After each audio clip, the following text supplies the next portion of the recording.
Thank you for your introduction. So my name is Felix Unverzagt, and I will start with a quick overview what we will be talking about today. So, Prashant, are you sharing? Can you see my screen already? Or Yes. Can you okay, jump to the next perfect. slide, please? Definitely. Thanks a lot. Okay, yeah. So, first, I will talk about what we're porting to Kubernetes. Then I will show you target architecture as an example. Sorry. Then Prashant will take over with basic concepts for Spark on Kubernetes, the process flow, some different approaches to execute Kubernetes, their pros and cons, some tips for performance tuning, as well as some information about monitoring and security. So let's jump right into what do we port to Kubernetes. So you usually want to port your custom logic, or here called framework, to multiple environments. Typically, you want to move your on-premise solution to the cloud, or a multi-cloud or hybrid solution, or something in that direction.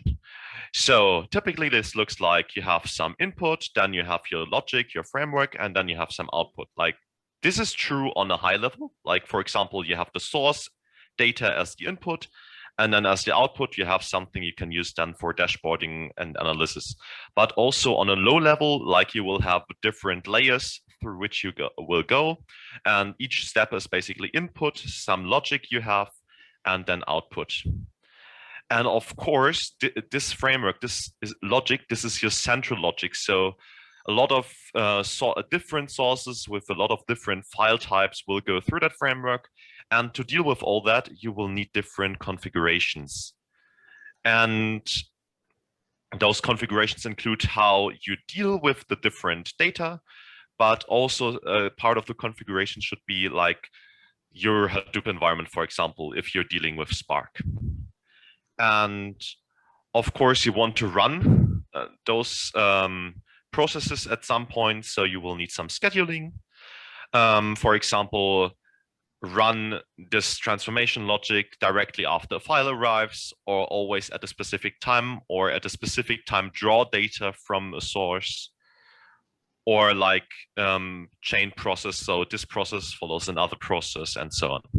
So you will need some scheduling.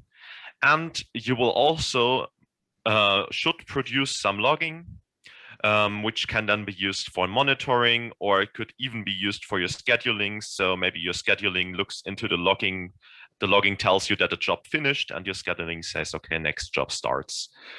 And also maybe if you want, you can use the logging if you maybe want to understand how data moved through your framework here. And then on top, you might have some generation logic, so you don't have to write configurations by hand, but instead just say, okay, this is a source, this is a new source, this is some new data which we're getting, and please create me the configurations for that. And here are some things you might have to know for that.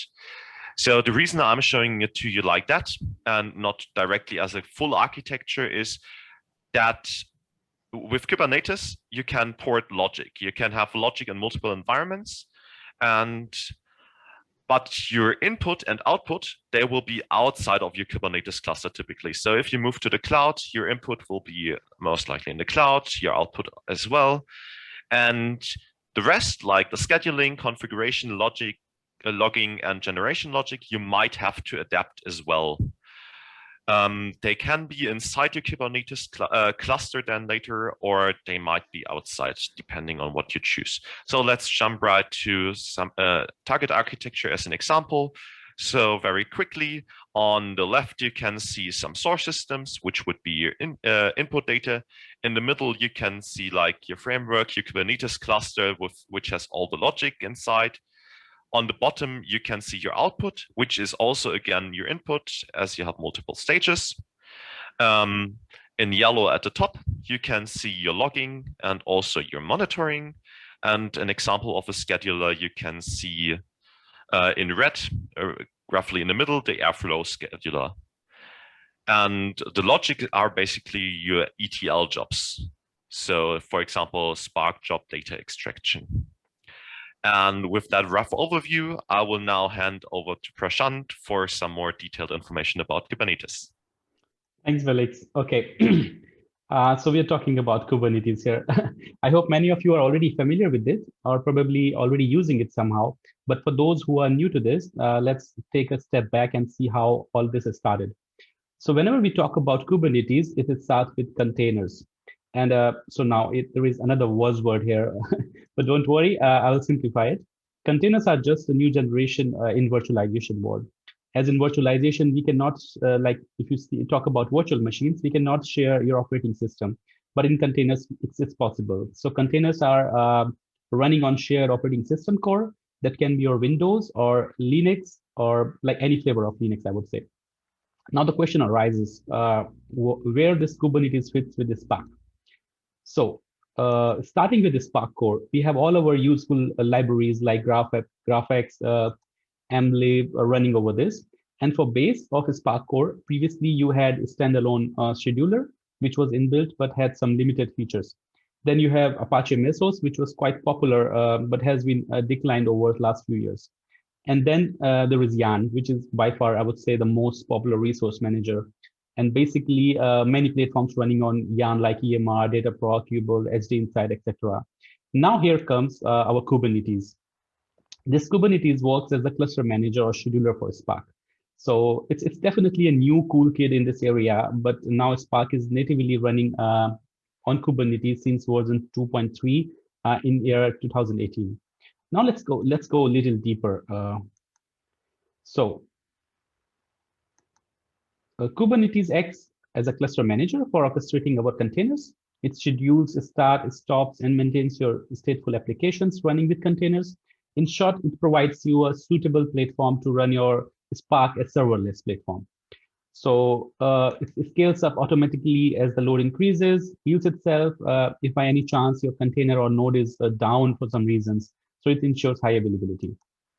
With Kubernetes, you don't have to worry about out of memory issues or timeout errors. And with using a Spark with Kubernetes, it automatically tunes your Spark configuration with the infrastructure parameters. So as a user, you will continue using a Spark as you were using on traditional platforms before.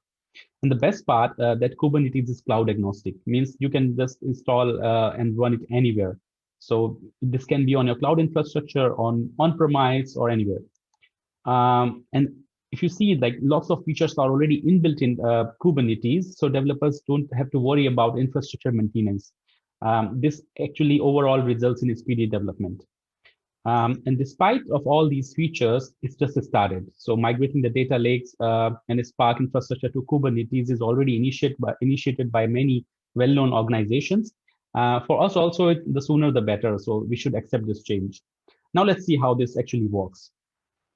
So imagine we have a few of our developers and data engineers working on different IDEs, tools like Jupyter or Airflow Scheduler, or you can have Argo, which is again a new name, I would say. We will go a little deep into that in next slides, and IntelliJ and so on.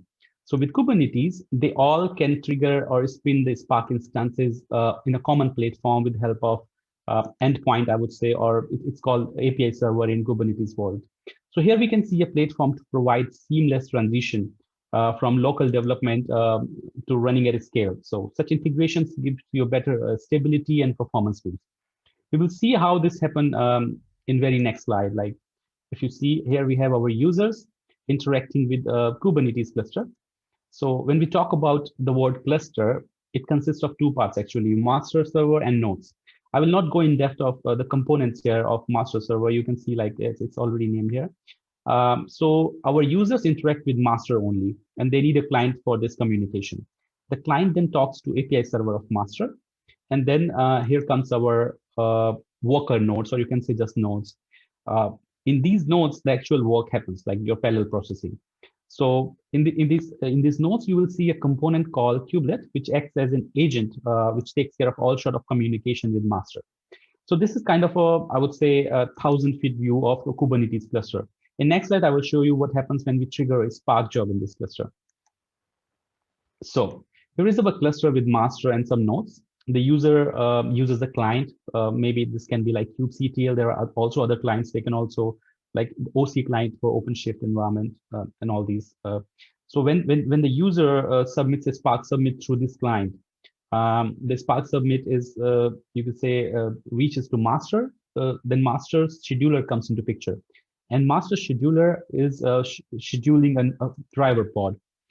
So this driver pod, once scheduled, it goes through your configuration where you were mentioned like, okay, I need how many executors with what configuration. So there is a communication between this driver and your master. And according to the configuration, then master schedules your executor pods.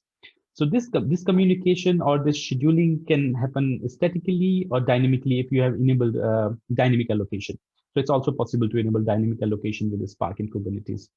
So then master schedules is executor pods. Your parallel processing with the Spark is happening in executor pods. And once the job is complete, these executor pods are terminated automatically. So it's kind of resource saving, you can say here. So but your driver pod will not terminate. It will keep there with all the details of a Spark job and logs, etc.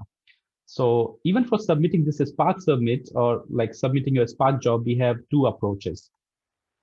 So let's talk about these approaches. One is Spark Submit, which is quite traditional, I would say, if you're using a Spark. The other one is using Spark operators. So Kubernetes supports this operator approach for many other applications like Spark. So I would say the second approach or Spark operator approach is kind of native to Kubernetes for submitting Spark jobs. Now, what's the difference here? As expected in the Spark Submit approach, it's traditional way, so you don't have to learn anything about Kubernetes. It's just like you can ask your developers or traditional developers to use it as they were using before. You don't have to write any Kubernetes object or any Kubernetes manifest here. So the configuration of Kubernetes manifest and your Spark configuration is, I would say, separated. It's not mixed up in the first approach. But there are some drawbacks here. If you see, with this first approach, we have like lots of manual application management because whatever you are doing is happening somewhere inside a Kubernetes pod or container. There are also some configuration limitations, like you cannot specify where your executor should be allocated or like node affinity or node selectors we say in Kubernetes world. And very little customization possible in the pod level, I would say, if you are using below Spark version 3.0. On the other hand, with the Spark operator approach, it's Kubernetes native, so you have to write your Spark job as an object, which is written in YAML. So all the Kubernetes object already written in YAML. So it's easy to write, but it's still you have to learn something. It also provides you multi-platform capabilities, supports better integration for logging, monitoring, and application management. But there is also one advantage here for this Spark operator approach. You should need one pod which is always up and running for you. So these are the, I would say, comparison, and then we discussed about pros and cons, why we should use Kubernetes for running Spark over traditional environment, or in which scenarios we should stay with the traditional infrastructure. There are some advantages of Kubernetes, definitely. The first comes containerization. It makes your application portable and your application can start and scale really quickly. When we use terms like serverless and containers, Kubernetes gives you better resource sharing. As we have seen before, like your executor pods are just coming up, completing your jobs and then terminating. So definitely the better resource sharing, resource optimization, which saves a lot of money for any organization. And then comes the isolation and reproducibility. In Yarn, we have lack of isolation, I would say, because we are using shared Spark cluster where you are running multiple Spark jobs concurrently with global Spark or Python versions and global dependencies. While in Kubernetes, we have full isolation because your Spark job will run somewhere inside a container and each container is independent of other containers. And in Yarn also, like you are using global system changes. If you're doing some global system changes, all your applications running in that cluster will be affected. But in Kubernetes, we control the environment. So, and I would say one more point that it allows you to integrate your system to rich ecosystem, which we have in Kubernetes, where you have definitely like many tools for, like, for example, you can say Helm for configuration management. For tooling, for logging and monitoring, you have dashboarding. Sorry, for logging and monitoring, you also have many tools, and also for dashboarding. Then definitely there are some advantages, like why we should stick to the traditional system here. If you talk about disadvantages, first and very foremost, like is that you have to learn something here. If you're really new and not sure about how Kubernetes actually works, You can write your Spark jobs, that's for sure, but you should understand something about Kubernetes. So there is some learning curve also. The second thing is that it's not supporting the older version of Spark. So we should use Spark version 2.8 or later, or the latest, the better, I would say. And the third one is that it's still in development. So many features that you are using in your traditional Yarn or Mesos environment, maybe you will miss it here in Kubernetes. So with that, let's talk a little bit about tips and tricks for performance tuning. Okay, first trick is that you can resize your executors. Sometimes people are struggling with that, why their executors are not spinning up, or what's the problem with the executors. So it's always advised to use not more than 90% of your node capacity. Sometimes people just use that like, okay, executor capacity should be equals to your node capacity, which is not good. So it's just a small point to take care of, and then definitely it will work you in all the scenarios. And then the second thing is dynamic allocation on Kubernetes. Although it's not that robust as you have in traditional systems, but yes, Kubernetes does enable you to work with dynamic allocation. So here, the driver pod tracks the shuffle files and only allows the eviction of those executor pods which do not share or store any shuffle files. Then we have cluster auto scaling. With cluster auto scaling, you can scale up your system anytime as per the requirement. And then for the cluster scaling, I will just mention one more point, that you have to additionally install it. It's not coming natively with Kubernetes. You can also do some over provisioning if the performance is requirement. Because of over provisioning, that you can force the cluster auto scaling. So over provisioning is only useful when you have cluster auto scaler already enabled. And then because of over provisioning, you're just kind of enabling this auto scaling or triggering this auto scaling. Then using the spot instances for executor is also best practice or better practice in some scenarios where you have like ad hoc jobs, or the jobs which are only triggering at some time, and you know the time. For that, you can order some spot instances for your executors. Then you can also use node selectors and node affinity to schedule your executor. Okay, this executor should go to this node and not on any other node, something like this. You will also realize that in some cases, performance of Spark on Kubernetes is not that much good, I would say, in comparison to Yarn and Mesos, because in Kubernetes, if you're not using any external volume, then it uses your default file system of containers, and that's not that efficient. So we can also solve this problem by attaching some external volumes to your executor pods. There are a variety of options for that, like you can use some empty directory, hotspot type of, and TMFPS type of volumes. But TMFPS is using your RAM for local storage, which is little dangerous. So be careful in that. Then comes our monitoring and security part. For monitoring, you can set up pod resource monitoring, which is really helpful and is done by another open source program called Kubernetes Dashboard. So with Dashboard, you can have a beautiful overview of your pod resources like CPU uses, memory, and disk spaces. But the drawback here is like because your executor pod is not persistent, like they just died after your job is completed. So you will lose a lot of useful metadata with executor pods, even if you set up this pod resource monitoring. Then second thing comes like setting up your Spark history server, which is relatively easy. And then you can redirect your Spark events or log files to some object storage. But here also with this Spark history server, there is one drawback that it's missing the resource users metrics. I would say that you can find in traditional systems. So what to do with that? Spark leverages the drop wizard library for producing detailed resource users metrics, so that you can use, and then you can export the time series database to some databases called like maybe InfluxDB, Prometheus, or something like this. And then we have the security part. So Kubernetes offers you security. I would say security is the most important aspect. If you are trying to or thinking to just migrate to Kubernetes, then definitely this should come to in your mind. So Kubernetes offers you access control with built-in RBAC system. I would say there is role-based access control already built. So you can have you can set up several roles and then permissions within Kubernetes for different type of user base. You can also have some third-party secret management tools like HashiCorp Vault. These can be easily integrated with your Kubernetes, and you can also use mutual TLS network policies with service mesh. So it's evolving day by day, and for now, I would say it's quite secure enough. You can use it as it is. Then we have some examples here where I can show you like how we were using Kubernetes for running our Spark jobs. So there is one example I'm taking here, which shows you the operator approach, not the Spark Submit traditional approach. So here, if you see, like we are using one container where we are bundling our Spark libraries, binaries, everything, and then we have one application jar which is given here as a path. And then we also have our object storage setup for logging and monitoring. This object storage I'm using right now, MinIO, which is quite native to Kubernetes. And then we also, like, we can configure our drivers and executors, how much memory they should take, which external volume you are mounting to that, something like this.